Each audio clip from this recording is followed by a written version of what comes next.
Hello everyone! Today I'm going to review the April Glossybox for you, and I do get a lot of requests for subscription boxes since, as many of you know, there are a plethora of subscription boxes, especially in the last year or two, and I will share that I've tried many. I've tried everything from nail polish to the standard Glossybox subscription, and I have to say the only one that I've really stuck with is Glossybox, and the reason why I like Glossybox is, first off, I feel like they're the most cohesive and well packaged subscription box. So I love the way they style and wrap and present the products, and also you get full-size products. And more importantly, I've discovered really great brands like Ellis Voss through Glossybox. So I feel like they're one of the best subscription boxes, especially because they're the most bang for your buck, again, with the full-size products.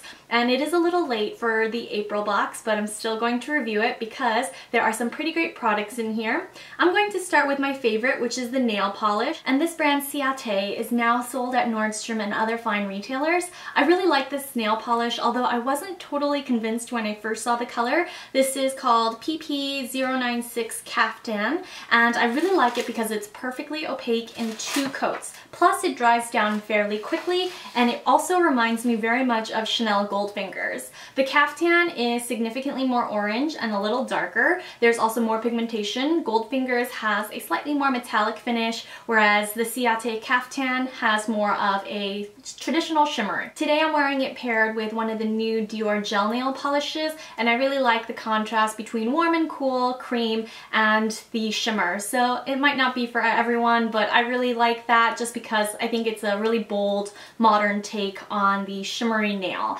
So again, it is an accent nail, which is still in season, but I do really love this combination, and I highly recommend you give it a try if you got this in your Glossybox as well. Next up is the body cream. This is from Aqua Spa. It is the lavender and chamomile, and I really love how soothing this scent is. Sometimes I do find lavender scents a little bit too herbal to wear outside the house, but I know some people really love it because it does have that calming, soothing effect. I do think that the chamomile in this particular fragrance does mellow it out a little bit, so this is perfect for the gym bag or just before you go to bed. Let that aromatherapy scent work on you. And I do find that it does condition the skin really well. My body skin is very dry, and it's always been that way for some reason, so I'm always looking for hydrating body creams, especially in these travel sizes, because I do leave them in the car, in my purse, around the house, just so I can rub some on my elbows or even my feet whenever I have the opportunity to.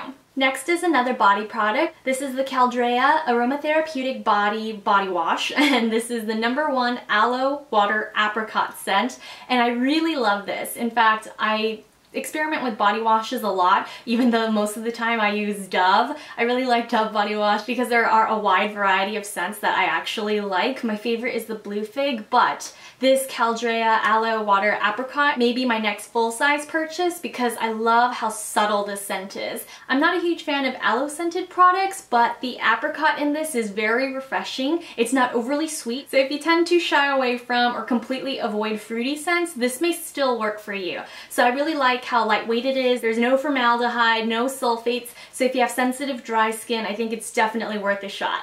Next up is the LA Splash Cosmetics Splash Proof Concealer. This is an eyeshadow base or sealant, and I really like this because it doesn't have a stinky smell like a lot of sealants tend to have. It has an easy applicator doe foot, so you can use a sponge directly on the eye. I wouldn't recommend using this over eyeshadow. I do think it works as a great base for glitters, just because the slightly thinner, tacky formula really grabs glitter very well. So I do like this, even though it is a brand that I had never tried before. And last but not least, we have the Bellapierre Cosmetics Super Lip Gloss. I'm a lip gloss junkie, so I was really excited to try this.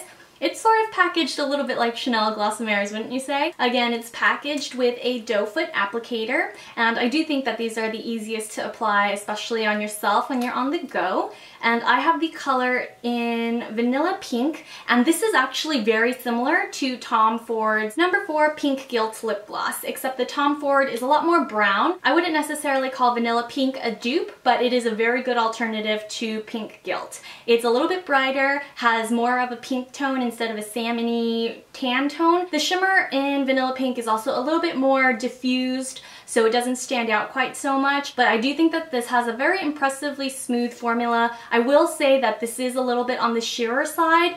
The Tom Ford is very pigmented even with one swipe, but this one I did have to layer on for about medium coverage. And that's a wrap for my April Glossybox. If you're interested in Glossybox and want to try an April box for yourself, we have a 20% off discount code that you can take advantage of so that you can try these products before the month is up. And if you have any further questions about any of the products that I reviewed, or if you have any questions about Glossybox in general, feel free to list them down below in the description box and I'll try to get back to you as soon as possible. Thanks so much for tuning in, everyone, and I'll see you all very soon.